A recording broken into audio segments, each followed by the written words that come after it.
Alors bonjour, aujourd'hui on va attaquer les cours de seconde avec un chapitre qui va être décliné en 7 vidéos. C'est un chapitre assez long, mais en même temps il va y avoir aussi pas mal d'exercices qu'on va faire au long de ces 7 vidéos. Et ça nous permettra à travers ces 7 vidéos de faire l'intégralité de ce chapitre-là. Donc à mes élèves de seconde notamment, travaillez-le, recopiez-le, mais faites des pauses sur les vidéos le moment où il le faut. Et puis on va faire des exercices, donc n'hésitez pas à mettre pause chaque fois que je donne un exercice. Et puis ensuite à regarder la correction par rapport à ce que vous avez fait pour voir si ça a été bon ou pas. Voilà. Allez, on démarre. Si vous avez des questions, vous n'oubliez pas, en commentaire de la vidéo, vous dites à quel moment, à quelle minute c'est, et vous posez votre question et j'y répondrai bien entendu. On attaque avec le grand 1 aujourd'hui. Donc grand 1, expérience aléatoire.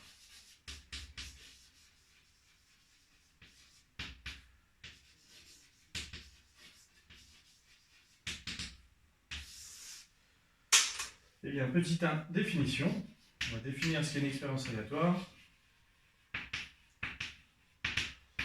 Le terme aléatoire, c'est un terme proche de aléatoire, c'est le hasard. C'est une expérience dans laquelle intervient uniquement le hasard. Alors, on va voir au travers d'un exemple, parce qu'il y a un certain nombre de vocabulaire à connaître. On lance un dé à 8 faces.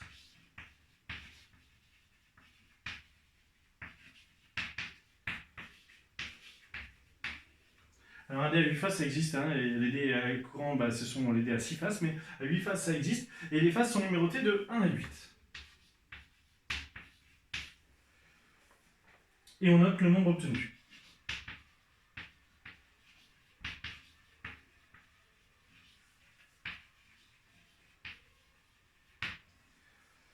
Alors, selon ces dés, il n'y a que le hasard qui intervient. Je lance le dé, il n'y a que le hasard, c'est ce qu'on appelle une expérience aléatoire. Selon ces dés, c'est une expérience aléatoire.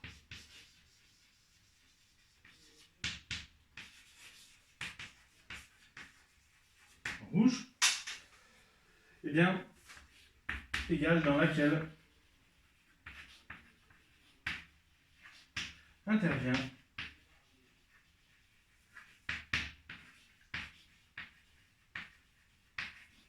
le hasard. Voilà, donc une expérience dans laquelle intervient le hasard, uniquement le hasard, c'est une expérience aléatoire.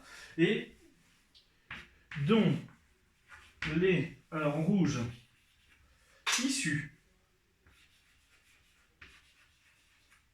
Alors en mathématiques et en probabilité, ce qu'on appelle une issue, c'est un résultat possible. Donc on va le mettre ici, égal résultat. Sont, je lance mon dé à 8 faces, elles sont numérotées de 1 à 8, je peux tomber sur un résultat compris entre 1 et 8. Donc, ça va être 1, 2, 3, 4, etc. Jusqu'à 8. Voilà. Et résultat possible, c'est de 1 à 8. Alors, on va voir que l'ensemble des résultats possibles de 1 à 8, c'est ce qu'on appelle en mathématiques et en probabilité l'univers. Je vais passer.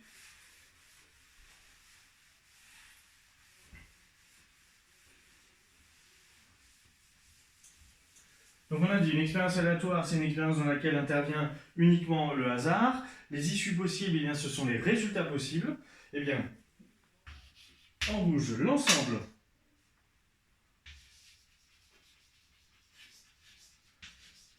des issues. L'ensemble des issues s'appelle, alors, ça a un nom, on appelle ça l'univers. Donc en rouge de l'expérience.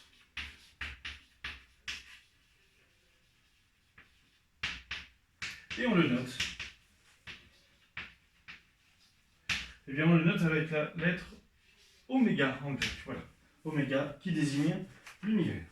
Donc ici, on a donc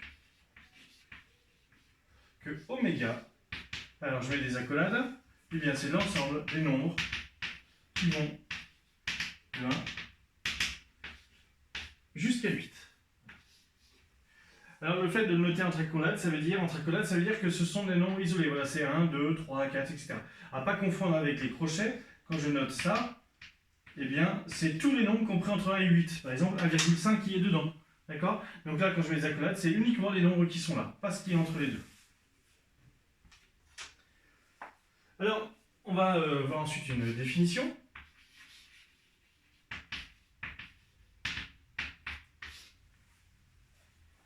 Alors, définir une loi de probabilité. Définir une loi de probabilité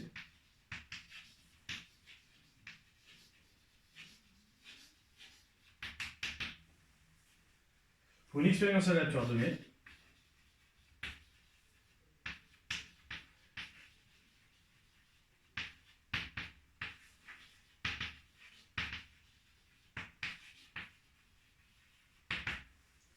Eh bien, il y a plusieurs choses.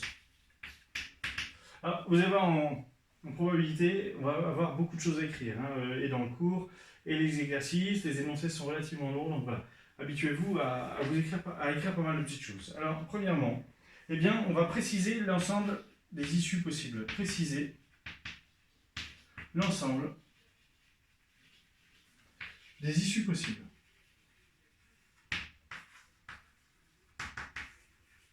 Voilà, donc on précise déjà quels sont les résultats possibles.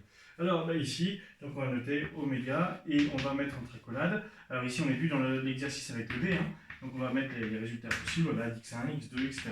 Et puis on va jusqu'à xn, x indice n. Et puis à chaque issue possible, on va attribuer un nom qui est ce qu'on appelle sa probabilité, c'est-à-dire eh bien, les chances qu'il a de se produire. Et attribuer à chaque issue xi, attribuer à chaque issue xi x indice i un nombre positif p indice i, un nombre positif p indice i qui est sa probabilité, qui est sa probabilité en rouge. Donc c'est la probabilité de l'issue xi qui s'appelle PI. Et je vais passer ce qu'il vaut. Toute la définition. Vous allez voir, on va prendre ensuite un exemple. On va bien comprendre les choses. Et de telle sorte que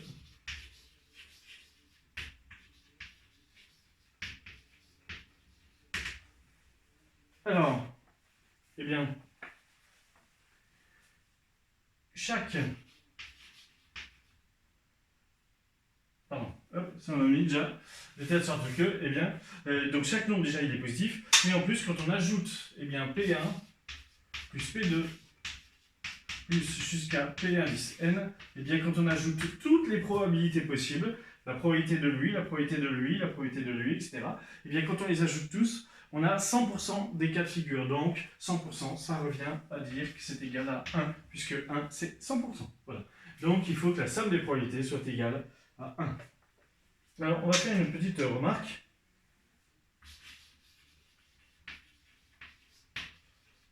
Qui est très importante. Parce que dans les exercices, des fois, on voit des résultats qui n'ont pas lieu d'être. Et quand on les écrit, eh bien, ça fait très mauvaise figure. Une probabilité. La somme est égale à 1. Donc déjà, il ne peut pas y en avoir un qui soit plus grand que 1. Parce que sinon, quand on va faire la somme, vu que ce sont tous des nombres positifs, eh bien, ça dépasserait 1. Donc déjà, au maximum, ça vaut 1. Et puis, comme ils sont positifs, au minimum, ça vaut 0. Donc une probabilité est toujours comprise entre 0 et 1. Une probabilité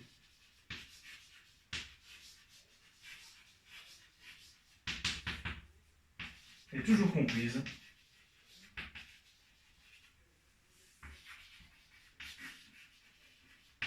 entre 0 et 1. Ça, c'est un résultat qui est très important. Et pourtant, malgré ça, eh bien, des fois, je vais avoir des probabilités égales à 1,5, à 2,3. C'est juste impossible. C'est forcément compris entre 0 et 1. Sinon, vous avez fait soit une erreur de calcul, soit une erreur de raisonnement. Alors, on va le faire au travers d'un exemple. Vous allez voir, ça va être plus facile. Alors, ça. Vous allez voir que les probabilités, ce n'est pas très compliqué. Il faut juste bien lire et faire attention à tout. Alors, dans une classe, on compte 15 externes. Dans une classe,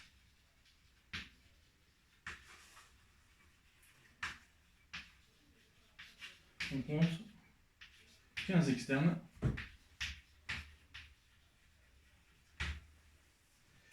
13 demi-pensionnaires et 6 internes. 13 demi-pensionnaires et 6 internes. Le professeur désigne au hasard un élève de la classe.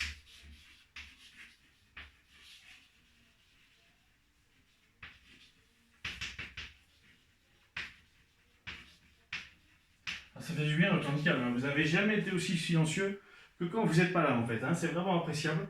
J'espère que quand on se reverra, eh bien, vous serez aussi silencieux. Ça nous permettra de bien avancer. Alors désigne au hasard un élève de la classe.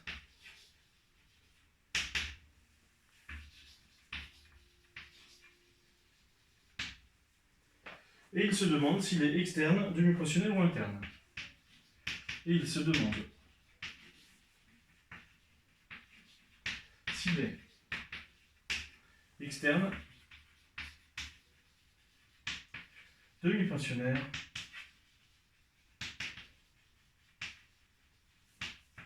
ou interne.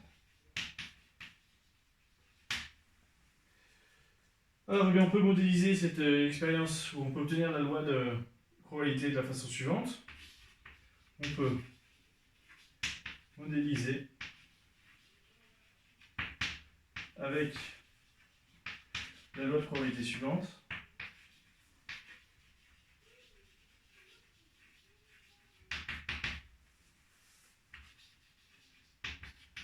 Alors, une loi de probabilité, généralement, ça se présente sous la forme d'un tableau.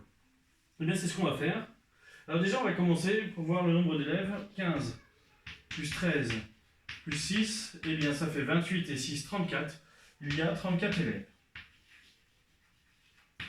Alors, vous allez voir que même sans faire des probabilités, bien, en fait, on sait les faire. Si j'ai 15 externes et que j'ai 34 élèves en tout, j'ai 15 chances sur 34 d'obtenir un externe. Donc ça va me donner une probabilité de combien? De 15 sur 34, et ainsi de suite. Vous voyez, c'est relativement simple. Alors, je vais mettre les résultats ici. Et les probabilités. Donc là, on va mettre les résultats, probabilité. Alors, ben, il y a trois possibilités. Soit il est externe, je vais mettre un E, soit il est demi-pensionnaire, soit il est interne. Et donc, eh bien, j'ai 15 externes et j'ai 34 élèves. Donc, j'ai 15 chances sur 34. Voilà. Que l'élève soit externe. Demi-pensionnaires, ils sont 13, donc 13 sur 34. Et les internes, ils sont 6, donc 6 sur 34. Et qu'est-ce qu'on remarque? Eh bien déjà que chaque probabilité eh bien, est positive. Chaque probabilité est plus petite que 1, puisque le nombre au numérateur il est plus petit que le dénominateur. Et puis, quand je les ajoute, 15 sur 34 plus 13 sur 34 plus 6 sur 34, ça fait 34 sur 34, ça fait 1. Alors on va juste préciser que la probabilité que l'élève désigné soit externe, la probabilité que l'élève désigné soit externe est de eh bien 15 sur 34. Voilà, 15 sur 34.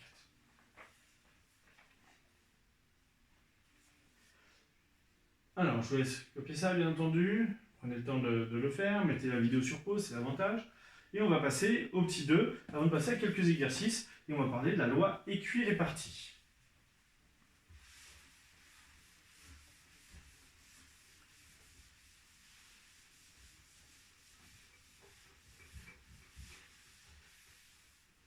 Petit 2, loi équi-répartie. Alors, c'est quoi une loi équirépartie? C'est quand c'est réparti de façon équitable, équitablement. Donc, ça veut dire que chaque issue a la même probabilité, enfin, toutes les issues ont la même probabilité. Exemple, je désigne un élève dans la classe, et bien s'il y a 32 élèves, chaque élève a une chance sur 32 d'être désigné. Alors, il y a équiprobabilité.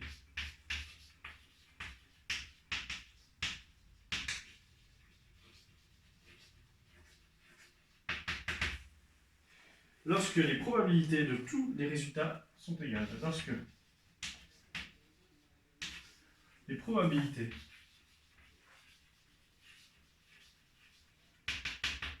de tous les résultats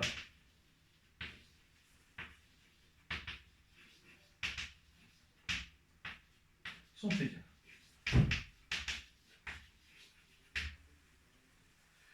Et à ce moment-là, on dit que la loi est équirépartie. On dit alors que la loi est équirépartie.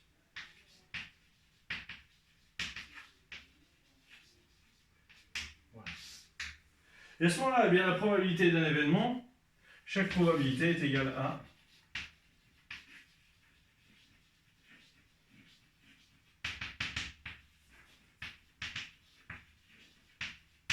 eh bien, on a la formule suivante, c'est 1 sur le nombre d'issues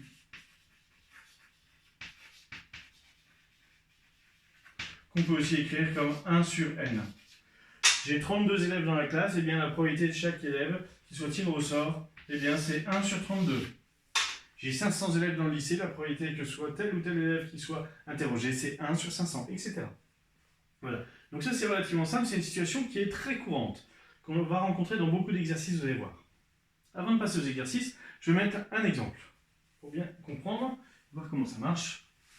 Et il n'y a pas de difficulté, parce que c'est très naturel. Alors, exemple. On reste avec l'exemple de la classe. Si on désigne un élève au hasard parmi les 32 élèves de la classe, si on désigne au hasard un élève parmi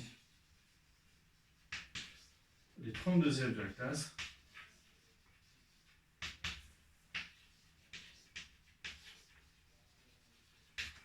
eh bien, chaque élève a une probabilité de 1 sur 32 d'être choisi.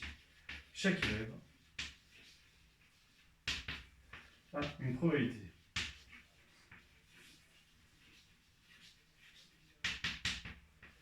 de 1 sur 32 d'être choisi. Vous voyez, c'est naturel hein, ici.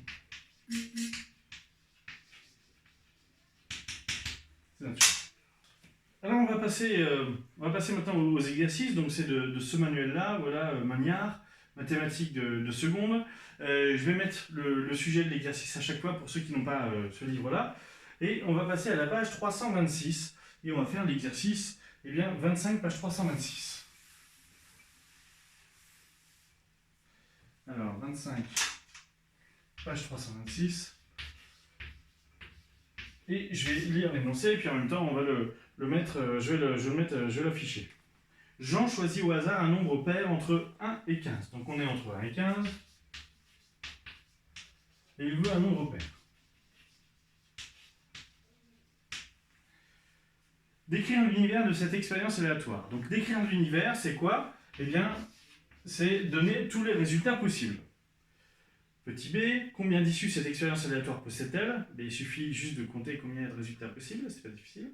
Et puis après, question 2, on vous demande de reprendre les questions précédentes si Jean choisit un multiple de 6 entre 1 et 35. Voilà, de refaire les deux questions entre 1 et 35. Allez, je vous laisse quelques instants pour faire ça, et puis après, on le corrige ensemble.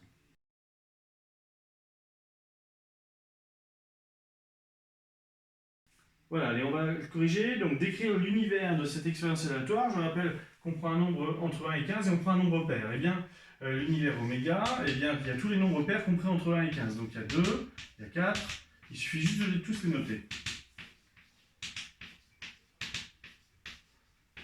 Combien y a-t-il d'issues possibles? Alors, il suffit de les compter. 1, 2, 3, 4, 5, 6, 7. 7 issues possibles.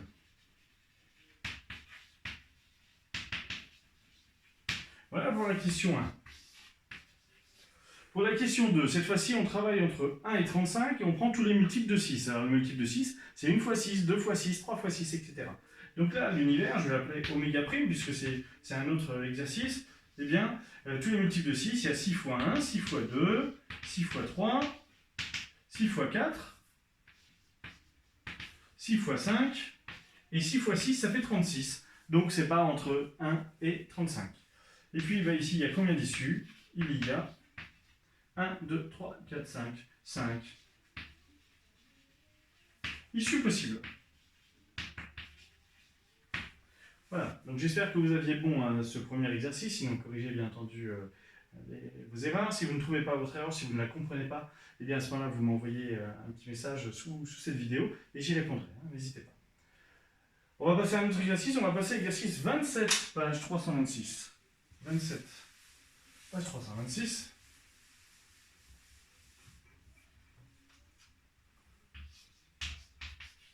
Alors bien sûr, les exercices, c'est toujours partie exercice, comme on a l'habitude. Alors le 27, qu'est-ce qu'il nous dit? On lance un dé bien équilibré à 6 faces. Donc 3 sont bleus. 3 bleus. 2 sont blanches et une est rouge. 2 blanches et une rouge. Voilà. Petit 1, les 3 couleurs sont à l'écu probable, premièrement, et deuxièmement, déterminer la probabilité d'apparition de chaque couleur. Allez, je vous laisse 2-3 minutes, pas plus, et puis on corrige cet exercice.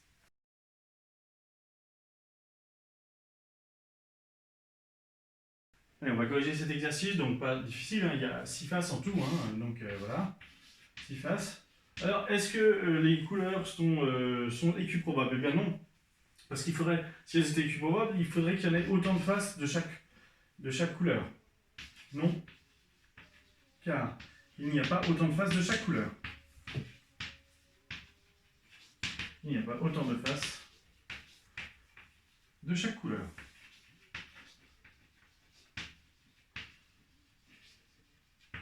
Et puis question 2, déterminer la probabilité d'apparition de chaque couleur. Eh bien, la probabilité pour les bleus, eh bien pour les bleus, alors, donc ici pour les bleus, la probabilité ce sera 3 sur 6. Pour les blanches, ce sera 2 sur 6. Et pour les rouges, alors là il n'y en a qu'une, ce sera 1 sur 6. Qu'est-ce qu'on remarque? 3 sur 6 plus 2 sur 6 plus 1 sur 6, ça fait 6 sur 6, ça fait 1. Eh bien, on a toujours cette fameuse règle que quand on ajoute toutes les probabilités, ça fait 1. Allez, un dernier petit exercice, le 28, page 328. C'est l'exercice qui suit. Faites-les bien, les exercices, c'est important. 28, page 326. Vous mettez pause à chaque fois, hein, encore une fois. Alors, voici le cycle d'allumage d'un feu tricolore. Le feu vert, il dure 45 secondes. Le feu orange, 5 secondes. Et le feu rouge, 20 secondes. Et on nous dit, on admet qu'un automobiliste arrive par hasard devant un feu tricolore fonctionnel. Proposez une loi de probabilité associée à cette expérience. Il suffit de mettre les 3 résultats possibles et de mettre les probabilités. À vous de jouer, et puis on se retrouve dans quelques minutes.